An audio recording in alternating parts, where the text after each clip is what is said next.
Bienvenue sur Terre de Mission, l'émission religieuse de TV Liberté, en ce dimanche 19 octobre, 19e dimanche après la Pentecôte.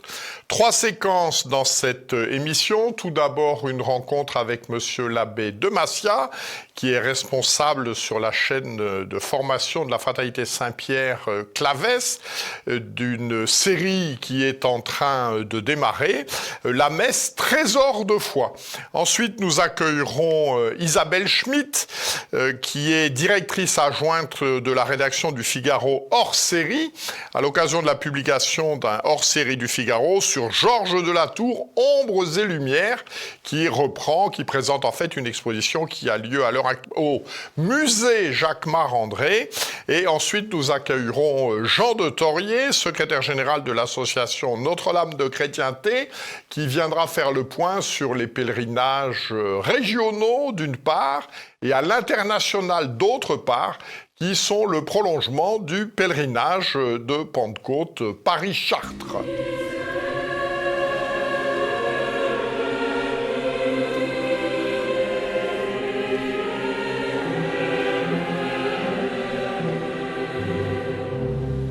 Bonjour Monsieur l'abbé. Bonjour Jean-Pierre.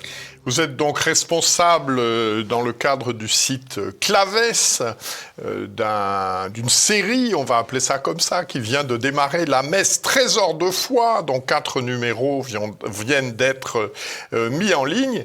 Alors quel est l'objectif de cette série ? D'abord, merci beaucoup pour votre invitation Jean-Pierre. On est parti d'un double constat. D'abord que la messe est au cœur de notre foi. C'est le sommet, la source de toute la vie chrétienne, le sacrement le plus parfait, celui qui contient le Christ, l'auteur de la grâce. Et pourtant, elle est peu connue. Il y a un déficit de formation sur la liturgie, sur la messe elle-même. Il y a une grande période avec le mouvement liturgique, avec ses heures et malheurs d'ailleurs, pour faire découvrir la liturgie aux fidèles. Cela est un peu retombé, donc on voulait vraiment permettre aux fidèles de redécouvrir la richesse et le trésor de la messe. Et c'est ce qu'on a donc essayé de faire dans cette série. Alors plutôt que de partir d'un catéchisme un peu théorique sur définition de la messe c'est un sacrifice, la messe c'est un sacrement, etc., on a choisi plutôt de filmer une messe entière, en détail, le plus précisément possible, pour permettre aux fidèles de voir, et aux prêtres aussi, parce qu'en le faisant, moi j'ai découvert plein de choses sur la messe que je célèbre depuis 11 ans, de découvrir à quel point c'est riche. Et pour le mot qu'on a choisi, trésor de la foi. La foi est un petit peu comme cette perle précieuse qui a besoin d'un écrin pour être protégée d'une part, et puis exprimée, mis en valeur d'autre part, et ça c'est la liturgie. À travers les gestes, les prières, tout ce que fait le prêtre et l'assemblée, on voit peut-être mieux, par des signes sensibles, à quel point la foi est riche et profonde. Et c'est le but de ce que nous avons fait avec cette série de vidéos, la messe Trésor de la foi. Alors concrètement, de quoi est constitué chaque épisode ? Alors peut-être pour vous faire la jeunesse qui permettra de mieux comprendre, ça fait 2-3 ans qu'on travaille sur ce projet. On a filmé donc une messe pendant 2 jours. Alors c'était de superbes images. Voilà. Les images sont dans une église superbe aussi à Saint-Bruno, à Bordeaux, avec une équipe très très compétente. C'était Omega Vidéo, deux jeunes qui nous ont préparé tout ça, tourné, monté.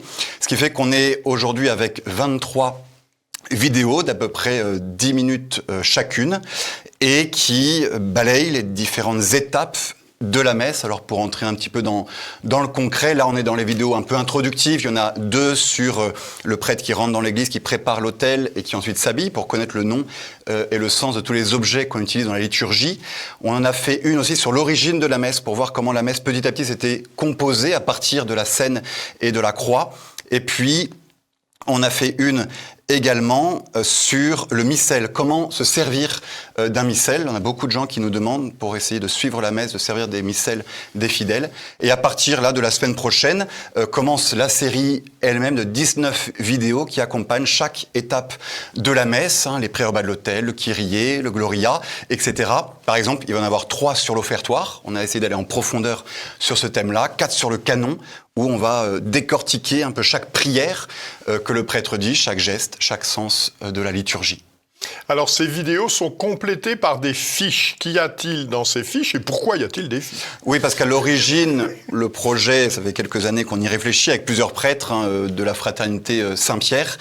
Et il y avait d'abord un cours donné, ce 25 heures de formation sur la messe, et c'est ce cours-là qu'on a pris pour le synthétiser sous format vidéo, 23 vidéos de 10 minutes, ce qui fait que le texte original était beaucoup plus abondant, beaucoup plus recherché. On est allé dans les livres majeurs qui parlent de ce sujet, Kruegert, Lebrun, Durand-de-Minde, les grands spécialistes de la liturgie tridentine, et donc on a voulu garder aussi ce travail, et donc pour chaque vidéo de 10 minutes, il y a un lien qui nous envoie sur le site de claves.org avec une fiche, même en fait un article beaucoup plus détaillé qui va en profondeur avec les bonnes références pour mieux comprendre. Ainsi, voilà, je pense que notre projet parle un petit peu à tous les publics. Il y a ceux qui découvrent cette liturgie là depuis peu. On en a beaucoup, des catéchumènes, des recommençants qui sont attirés par la liturgie tridentine, qui cherchent à mieux la connaître pour mieux la suivre.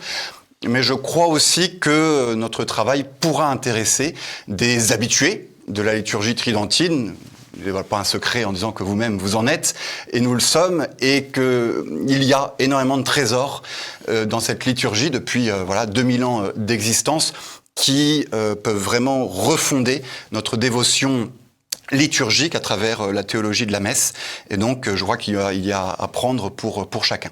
Alors, quel type de réaction avez-vous déjà eu? Des personnes qui découvrent, des personnes qui s'intéressent, des gens qui approfondissent? Avez-vous déjà des retours?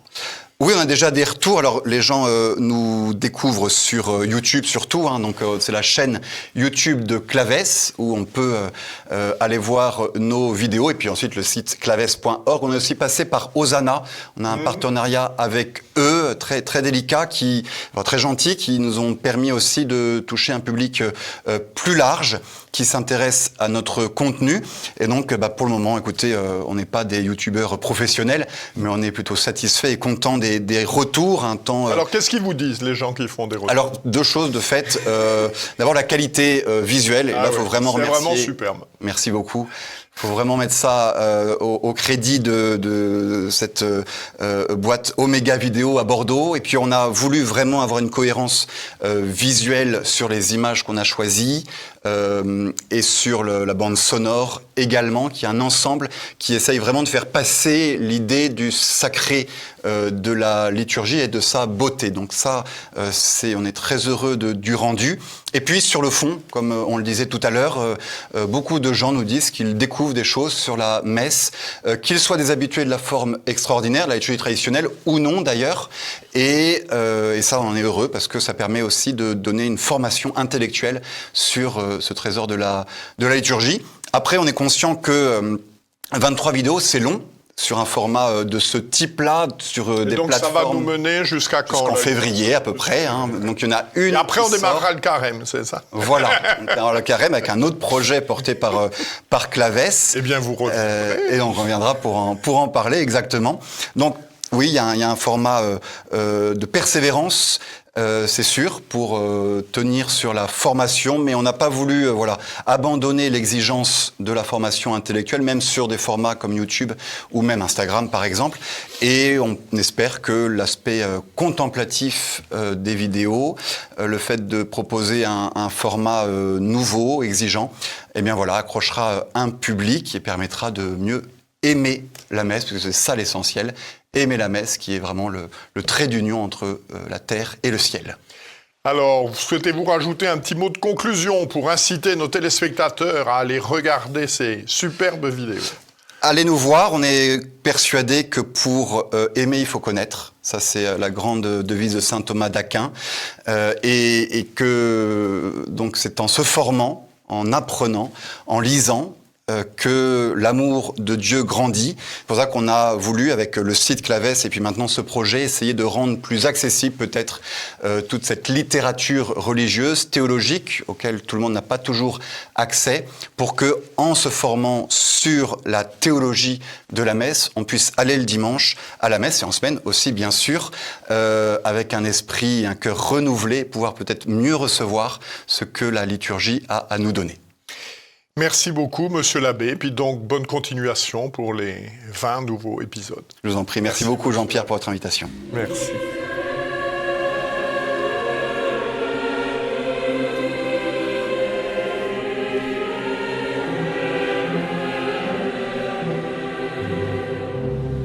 Bonjour Isabelle Schmitz. Bonjour Jean-Pierre. Donc vous êtes rédactrice en chef de la publication qui nous intéresse, Le Figaro hors série, que vous avez consacrée à Georges de la Tour à l'occasion d'une exposition qui a lieu au musée Jacques Marandré du 11 septembre de cette année au 25 janvier 2026. Georges de la Tour, entre ombre et lumière. Alors pouvez-vous d'abord nous donner quelques éléments biographiques de la vie de Georges de la Tour? Alors, on sait quelques petites choses ça a l'air compliqué. De la vie de Georges de la Tour, mais pas énormément. On sait quand même qu'il est né en 1593 à Vic-sur-Seille, dans l'évêché de Metz, qui est en Lorraine, et qu'il est mort en 1652, après avoir été... Alors, il a vécu la majeure partie de sa vie en Lorraine, région qui dépendait des ducs de Lorraine, qui était indépendante, et région frontalière entre l'Allemagne, le Saint-Empire romain germanique et la France. Et donc, zone dite tampon,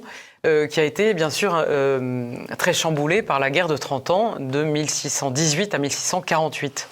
Et Georges de la Tour donc, a vécu, je vous le disais, la majeure partie de sa vie en Lorraine, mais quand la France est venue pour imposer sa domination à la Lorraine, le roi Louis XIII a repéré un tableau de la Tour qui était Sainte-Irène soignant Saint-Sébastien après son martyre.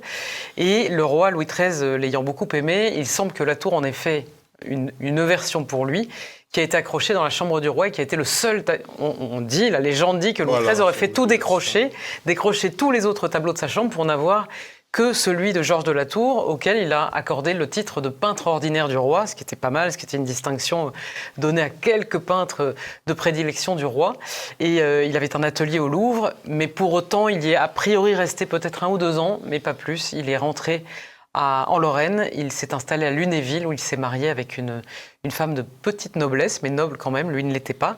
Et il a toute sa vie essayé de faire reconnaître... Il a eu 10 enfants. Il a eu 10 enfants, et dont malheureusement 6 sont morts de son vivant. Ouais. Et il a eu une vie qui à la fois avait connu les fastes de cette région de Lorraine, particulièrement brillante, culturellement parlant, et ensuite les ravages de la guerre. Donc il a connu les deux choses. Son atelier a brûlé, 6 de ses 10 enfants sont morts de la peste, de maladies. Et lui a traversé tout cela, et je pense que cela se reflète un peu dans sa peinture. Alors justement, quel est le contexte social, politique, religieux de son œuvre ? Alors en fait, Georges de la Tour n'a pas écrit une seule ligne sur son œuvre, ou du moins, pas une ligne ne nous est parvenue.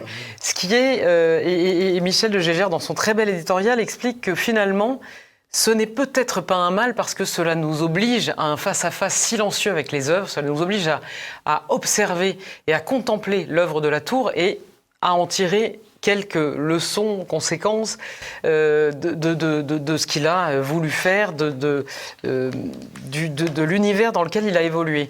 D'abord, je dirais que la Tour peint dans le genre des caravagesques, dans le genre des suiveurs de Caravage. On sait qu'à Nancy, le duc possédait un tableau de Caravage, je ne sais plus si une annonciation, je crois, et que la Tour a sans doute vu. Mais la Tour peint dans le style d'un suiveur, mais en fait, les commissaires de l'exposition nous l'ont expliqué, c'est plutôt l'anti-Caravage, finalement. Beaucoup moins théâtral que lui, beaucoup plus subtil dans le traitement de la lumière. Et ce qu'il montre dans sa peinture, c'est à la fois des scènes de la vie quotidienne. Il peut y avoir des scènes de taverne, je pense au Tricheur à l'âge de carreau, qui malheureusement n'est pas à l'exposition, mais il y a d'autres très beaux tableaux à l'exposition. Il y a des scènes qui mettent en scène pas mal de pauvres gens.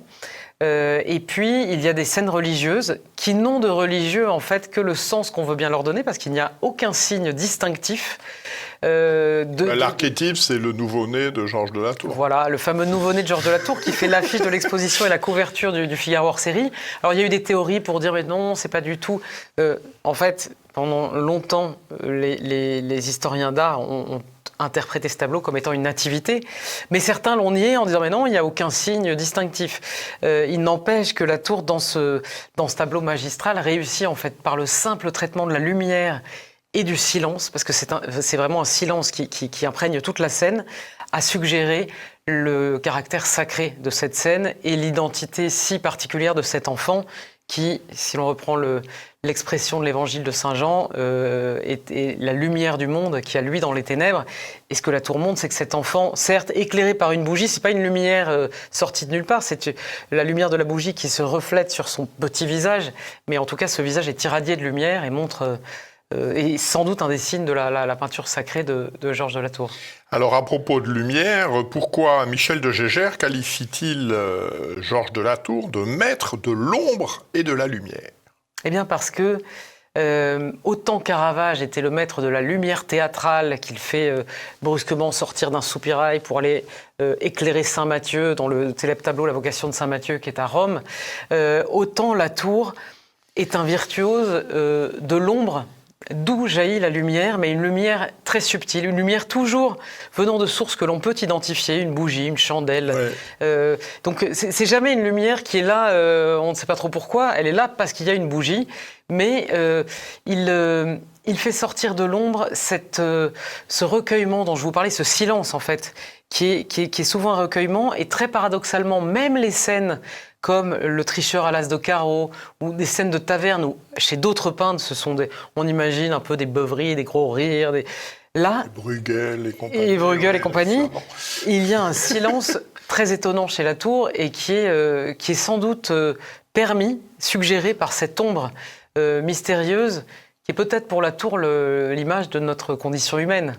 Nous qui ne vivons pas encore, en tout cas dans la lumière totale de la vie éternelle. Alors, quel rôle joue sa foi catholique, car il était catholique affirmé, dans l'œuvre de Georges de la Tour? Eh bien, alors on sait qu'il était proche, a priori, des franciscains. Les franciscains étaient très présents en Lorraine, de façon traditionnelle, mais particulièrement au moment de la Contre-Réforme. Et la Tour était sans doute proche de l'église des Cordeliers, qui est une obédience franciscaine, et qu'on peut voir à Nancy. Et sans doute une partie de cette spiritualité, alors les franciscains très proches du peuple, la simplicité franciscaine s'incarnait dans leur manière de prêcher, dans leur manière de visiter les pauvres. Je vous le disais, dans l'œuvre de la Tour, les pauvres ont une présence particulière. Il y a des tableaux superbes, le vielleur aux chiens, les mangeurs de pois, qui sont de pauvres, un pauvre homme, une pauvre femme. Ils ont faim, ils mangent debout, en tenue de voyage, ils mangent avidement. D'ailleurs, ils ne sont pas spécialement sympathiques. Parce non. Que la Tour porte un regard qui... n'enjolive pas. Il n'enjolive pas, voilà. Il reconnaît la dignité des pauvres et leur intérêt, puisqu'il en fait des sujets, mais il n'enjolive pas. Et donc, il est proche des franciscains, il est certainement influencé aussi par l'école de spiritualité française, dont une des figures de proue est Saint Vincent de Paul. Il y a Pierre de Bérulle, Saint Vincent de Paul, Bossuet, qui tous appellent à une piété personnelle, discrète, mais intense. Et sans doute, les tableaux de Georges de la Tour reflètent cela, parce que le message n'est pas évident. En fait, il faut rester observé, contempler pour commencer à entendre cette petite musique silencieuse, en fait, de la contemplation de Dieu, du repentir. Je pense à la Madeleine. Il y a une Madeleine poignante à l'exposition qui regarde son miroir comme une femme regarde sa beauté dans son miroir. Mais là, ce qu'elle voit, c'est un crâne. Ce crâne qui lui dit notre fin à tous, la destinée de tout homme et de toute femme qui l'attend, c'est la mort. Et donc la Tour suggère par cette ombre, cette spiritualité, je pense, assez personnelle et intense, en tout cas qu'il montre à travers ses personnages. Alors, votre coup de cœur de cette exposition, qu'est-ce qui vous a marqué? C'est difficile, je parlerai de deux tableaux. Allez. L'Argent versé, c'est un tableau de jeunesse, un tableau du musée de Lviv, où l'on voit une scène, on ne sait pas trop si c'est Judas qui vient récupérer ses 30 deniers, ou bien l'intendant malhonnête de la Bible qui va truquer ses reçus, ou encore des religieux trinitaires qui rachètent des captifs. Et la lumière est virtuose. C'est la lumière qui fait tout le tableau, qui montre toutes les attitudes psychologiques des gens. Et puis le deuxième, c'est Job raillé par sa femme, que je trouve absolument poignant. C'est un dialogue conjugal de deux personnes qui ne se comprennent pas, qui se parlent, mais qui ont des points de vue absolument opposés. Et les points les plus lumineux du tableau sont notamment les yeux de Job et ceux de sa femme, qui se regardent et là on sent un abîme en fait entre eux. Elle qui l'invite à blasphémer puisque regarde comme tu es malheureux, regarde comme ce Dieu en qui tu avais confiance t'a abandonné. Et lui avec son petit tesson qui est à ses pieds, c'est ça qui permet d'identifier qu'il s'agit de Job, ce plat ébréché avec lequel il se gratte parce qu'il est couvert d'ulcères. Et lui il la regarde, mais lui est allé au-delà de la révolte, ce qu'il a formulé avant, mais il lui dit tu parles comme une insensée, tu parles comme les charognes et ne recevons-nous pas de Dieu le bonheur et pourquoi pas le malheur. Et voilà, moi ce tableau m'a bouleversé et certains historiens d'art y ont vu aussi une métaphore de la Lorraine qui, lors de la guerre de 30 ans, est éprouvée, ravagée et qui se révolte contre son malheur.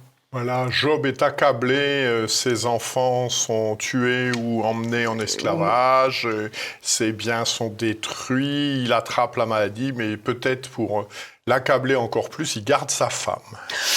Ça, je ne partagerai pas cette interprétation. Alors, nous vous renvoyons vraiment donc à deux éléments pour compléter cette émission. Donc, le Figaro hors série, Georges de la Tour, Ombre et Lumière.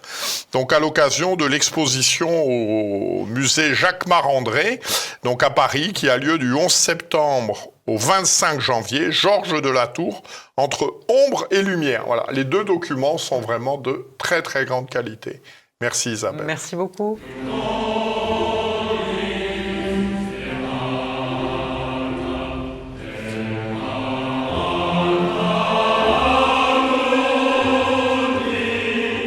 Bonjour Jean de Thorier. Bonjour Jean-Pierre. Donc vous êtes délégué général de l'association Notre-Dame de Chrétienté, après en avoir été longtemps le président. Alors le pèlerinage Notre-Dame de Chrétienté fait des petits. Il fait des petits en France, en province, et puis il fait des petits à l'international. Alors quels sont ces petits ? Alors des petits, d'abord ça fait longtemps que Notre-Dame de Chrétienté, ou le Saint-Henri André Charlier avant, faisait des petits et s'aimait. Et on en parle beaucoup cette année parce qu'il y a eu davantage, c'est vrai, de pèlerinages, notamment français, qui se sont créés dans la suite de Notre-Dame de Chrétienté. Alors pourquoi ? Eh bien, je pense que c'est d'abord par la ferveur des pèlerins, aussi l'effet Covid. Lorsqu'on avait eu le Covid, Notre-Dame de Chrétienté avait réussi à maintenir des pèlerinages, mais en région. Ça a donné le goût à nos régions d'avoir des pèlerinages. Et puis un souci, je dirais, d'enracinement, comme aurait dit Simone Veil, un besoin de l'âme humaine, besoin de l'âme humaine, inconnu et pourtant si important. Donc je crois que tous ces pèlerinages, je parle des Français, sont très attachés à parler... Alors quels sont les pèlerinages qui ont eu lieu, justement ? Alors je vais en oublier, parce qu'il y en a beaucoup. Mais j'étais en Bretagne, à Fès-et-Bresse. C'est leur huitième pèlerinage, fin septembre. Donc c'est un pèlerinage qui s'est créé dans la ligne de Notre-Dame de Chrétienté. Et c'est un pèlerinage qui attache beaucoup d'importance et un grand nombre des pèlerinages régionaux français seront comme ça, à la tradition, au patrimoine régional. Donc ils vont énormément insister là-dessus. On a un pèlerinage également qui a été le week-end dernier à Nostofé, en Provence. On a un pèlerinage ce week-end à Ribastir, ça veut dire rebâtir, je suis sûr que vous ne saviez pas, en Gascon. Donc là aussi, qui va vers le sanctuaire de Lourdes. On a un pèlerinage le week-end dernier qui était d'Exailles, là cette fois-ci c'est du Normand, Dieu avec nous, qui allait vers le Mont Saint-Michel. On en avait également en Savoie, on en avait où est-ce que je vais en oublier encore ? On en a aussi un peu dans Alors, est-ce que ces pèlerinages ont France. un thème particulier ou est-ce qu'ils reprennent le thème du pèlerinage de Pentecôte ? Ils ont beaucoup repris le thème pèlerin d'espérance cette année, mais parfois ils ont des pèlerinages, des thèmes qui sont différents. En fait, ils sont autonomes de Notre-Dame de Chrétienté. Ce sont des pèlerins de Notre-Dame de Chrétienté, très souvent, qui les ont créés, et souvent avec Notre-Dame de Chrétienté qui les conseille. Mais il n'y a pas d'organigramme où les pèlerinages régionaux seraient rattachés à Notre-Dame de Chrétienté. C'est pas du tout comme ça que ça fonctionne. Ce sont des initiatives locales, soutenues, c'est vrai, par Notre-Dame de Chrétienté qui les conseille. Comme on a un peu d'expérience, on leur donne deux, trois idées, ici ou là, matérielles ou spirituelles. Alors, qui sont les participants ? Est-ce que ce sont les mêmes qu'à la Pentecôte ? Est-ce que ce sont d'autres personnes ? on touche une autre population qui n'a pas envie d'aller. D'abord, il faut déjà arriver à s'inscrire quand on va à Chartres, donc c'est devenu très difficile. C'est d'ailleurs une des raisons pour lesquelles il y a ces pèlerinages. Hein. Oui. C'est parce que aussi, il est plus facile d'aller à Fès-et-Brèze, où il y a quand même 2500 personnes à Sainte-Anne-d'Auray. Nostofé, c'était près de 3000 personnes à Saint-Maximin. Donc c'était vraiment, c'est quand même de gros pèlerinages. À Ribastir, on espère 500 personnes. Voilà. Donc oui, c'est une difficulté pour s'inscrire, mais c'est aussi, ce sont souvent des locaux, des gens qui parfois aussi, histoire des questions de moyens financiers, bien sûr. Ça a son prix d'aller à Chartres. Donc voilà. Puis on touche aussi toute cette population, une population de gens très attachés au patrimoine régional et qui préfèrent aller à Fès-et-Brèze ou plutôt qu'aller à Chartres. Et alors, comment s'incarne justement cette dimension régionale en Bretagne, à Sainte-Anne-d'Auray ou à Nostofé? Qu'est-ce qu'il y a de particulier, à part les chants Catouli et provençal? Voilà, mais c'est déjà la langue. Hein. Quand j'ai marché avec Fès-et-Brèze, les prières sont, dans certains chapitres, sont en breton. Il y a une volonté d'utiliser la langue bretonne. On m'a raconté la même chose sur Nostofé. À Ribastir, ce sera la même chose, etc. Donc il y a une volonté de raconter aussi. Il y a le samedi soir souvent une très belle veillée, et cette veillée, elle raconte aussi les contes, l'histoire de la région. Exactement. Alors, je pense qu'on peut aussi dire que le fait que ce soit sur 2 jours, physiquement, c'est moins exigeant que les 3 jours. Et il y a donc peut-être aussi des personnes qui se disent, bon, moi, les 2 jours, je veux bien, 3, je pourrais pas. Oui, il y a peut-être ça. On est autour de 40 km. C'est quand même plus facile que les 100 km. Mais à Chartres, on peut aussi faire avec les familles, on a moins de kilométrage. Mais dans les pèlerinages internationaux, qui sont bien très nombreux... Alors oui, vous nous en avez pas mal. Oui, les pèlerinages internationaux, donc ils existent depuis longtemps, et certains se sont créés cette année, à peu près comme les pèlerinages régionaux français, dans la suite de Notre-Dame de Chrétienté. Je pense notamment à Our Lady of Christendom, qui est un pèlerinage anglais à côté de Birmingham, où ce sont des pèlerins qui sont venus à Chartres, qu'on a essayé de les aider comme on pouvait à monter leur pèlerinage. Ils étaient une centaine, donc dans un grand sanctuaire anglais. Autrement, là aussi, je vais en oublier, mais on a le pèlerinage de Covadonga, bien connu, qui a maintenant 5e édition cette année. On a un pèlerinage au Portugal, on en a 2 aux États-Unis, qui sont des anciens pèlerinages amis de Notre-Dame de Chrétienté, avec le pèlerinage qui va en Oklahoma, qui est... À l'Argentine aussi. Voilà, il y a Notre-Dame de Luján, il y a un pèlerinage, je crois que c'est le week-end prochain, ou le week-end dernier plutôt, Pilgrimage for Restoration, qui est dans l'État de New York. Donc, et on aura fin octobre, on aura 2 pèlerinages, qui est à Rome, où j'irai, à Petri Sedem, où on aura la messe dans Saint-Pierre, célébrée par le cardinal Burr, qui fait aussi partie de cette série de pèlerinages amis de Notre-Dame de Chrétienté. Et on aura un pèlerinage que j'aime beaucoup, qui est le pèlerinage australien, à Melbourne, au nord de Melbourne, dans l'état du Victoria. Vous n'allez pas en Australie? Je ne vais pas en Australie, non. Je suis allé à Fès-et-Brèze et je vais aller à Rome. Et ce pèlerinage australien s'appelle Deus Rex Pilgrimage. Et il y a quelques années, il s'appelait Chartres Pilgrimage.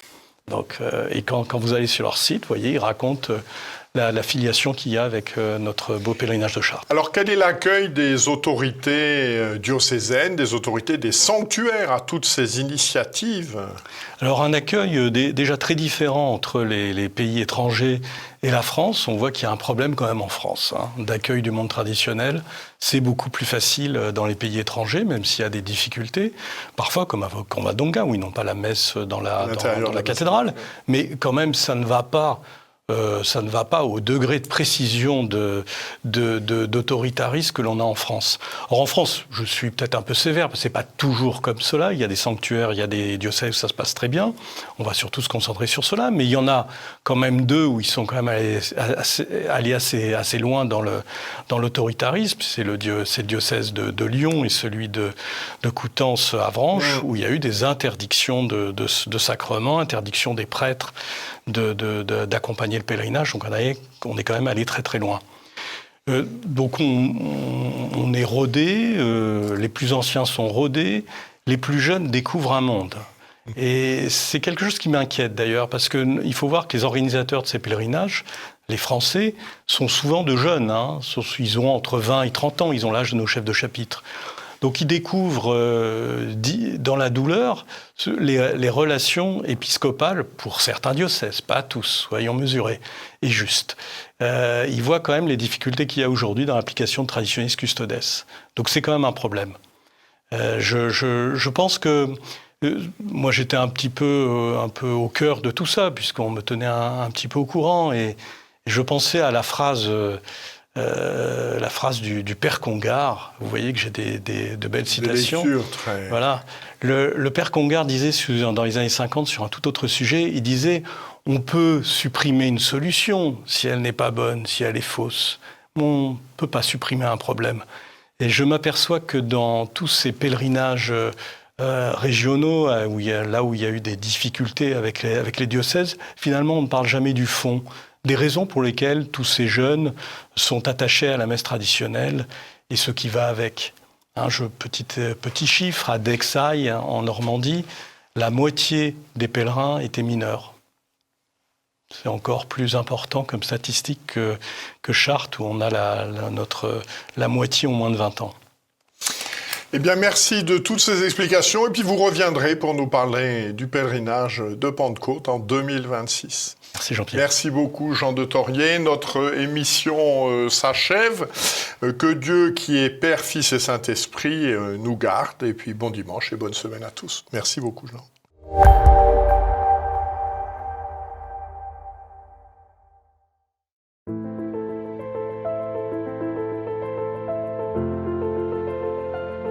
En 12 années, TVL s'est imposée comme un rempart face à la pensée unique. Elle a créé une formidable dynamique, celle de la presse alternative dont le succès est patent. Fidèle à sa mission, TVL défend l'esprit français, la civilisation européenne et nos valeurs essentielles, la famille, les libertés, l'identité et la souveraineté. Nous offrons une information libre, affranchie des dictates, et nous anticipons les grands bouleversements du monde. TVL dit la vérité, sans concession. Mais pour que cette œuvre demeure, il faut garantir la pérennité de l'édifice. Alors, nous faisons appel à votre soutien par le biais d'un legs, afin que TVL poursuive sa mission pour les générations futures. J'ai rédigé mon testament en faveur du fonds de dotation Média Liberté, en précisant que mes biens sont destinés à TV Liberté. Vous voyez ce studio ? Il existe grâce à un legs, celui de Florence Drillon. De nouvelles émissions y sont tournées et cela permet à de jeunes journalistes de travailler et de poursuivre ce combat.